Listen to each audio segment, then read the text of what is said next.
Hi, my name is Nancy, and I'd like to talk a little bit about senior independent living. We live in a complex that has both senior assisted living and senior independent living. We live in senior independent living. They have 2 and 1 bedroom apartments here. They are small, but not that small that you can't have most of the things you cherish the most, like in my case, my husband.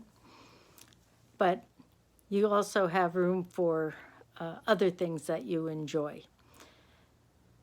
This community provides a maid service, and the maid does simple housekeeping. She changes the sheets once a week, washes the sheets and towels, cleans the bathroom, does mopping and vacuuming and a little dusting.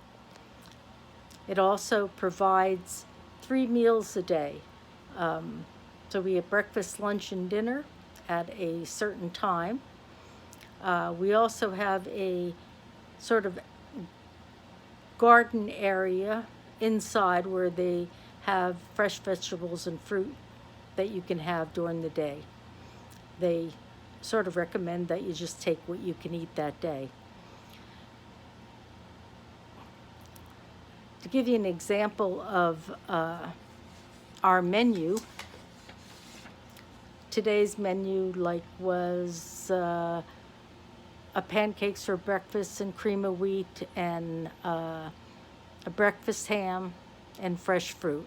And then they have a secondary menu that's the same thing every day, and it mainly has eggs and other things you would like to eat that are breakfast foods and lunch foods, etc. For lunch today, there was stuffed cabbage and turkey salad and soup, and you can pick and choose what you want to eat. And usually there's something that's very enjoyable. We have a very good cook now, so it's been very nice. One of the biggest things I've found with senior living is that when you grow older, I know in my experience, we've lost most of our friends. My friends were a little older than me. My husband's 10 years older than me, and they were more his age.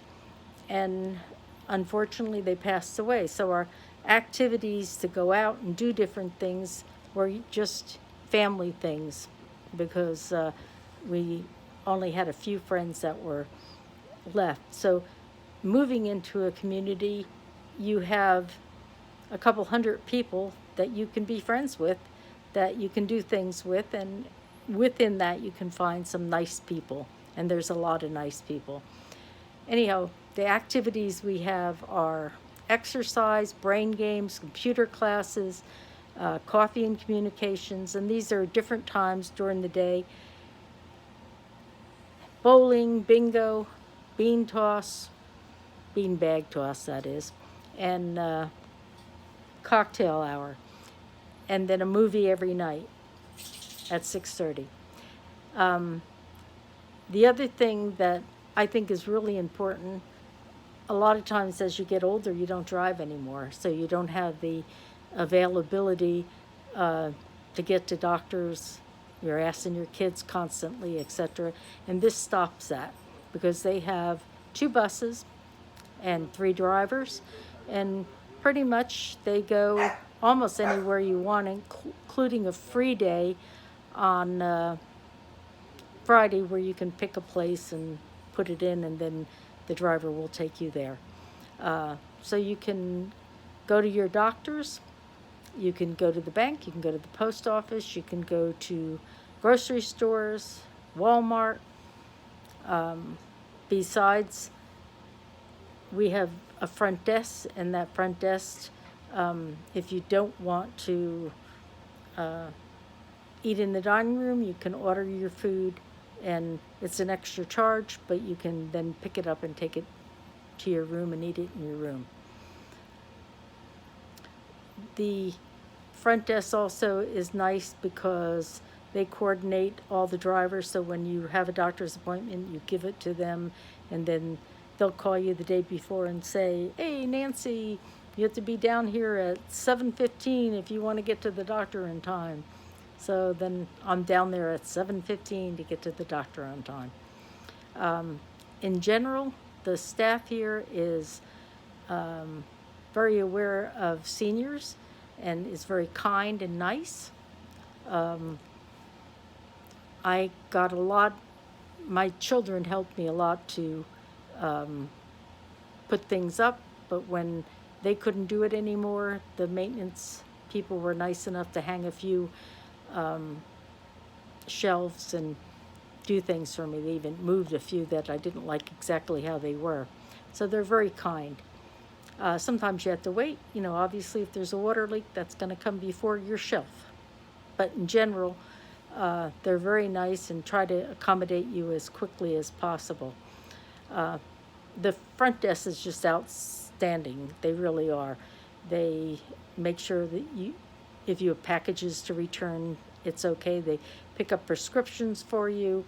They call you and let you know when a package comes. If you're a crazed Amazon lady, like I am, they're going to call me every time there's a package, even though I do Amazon Day. They come whenever they want to anyhow. So that's that part. The age limit here, I believe, is 55 to move in, unless there's a major handicap. And then I think for the assisted living, you can be younger to go in there. The atmosphere is mainly very positive and happy. I mean, we're old, as happy as we can be, being old. I'm pretty happy. Anyhow, it's very nice. So when you're thinking about it, there's some of the things that you might want to look at is, is the menu what you want? Is the doctors and everything, the times, how you want them? Ask questions. And another good idea is, if you can, see if they have a room that you can stay for a week or 2 weeks. You pay maybe, but you see if you like the idea. You see if it works for you. I know they have,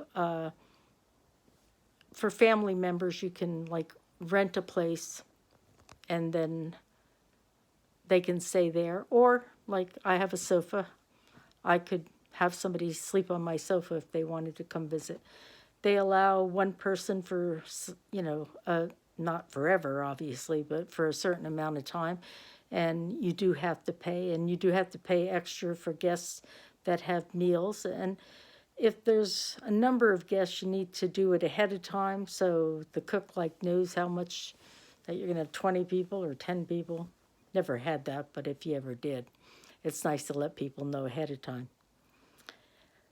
So that's sampling of senior independent living. I sort of rambled there, but I'm going to listen and see. So thank you very much for listening, and bye-bye.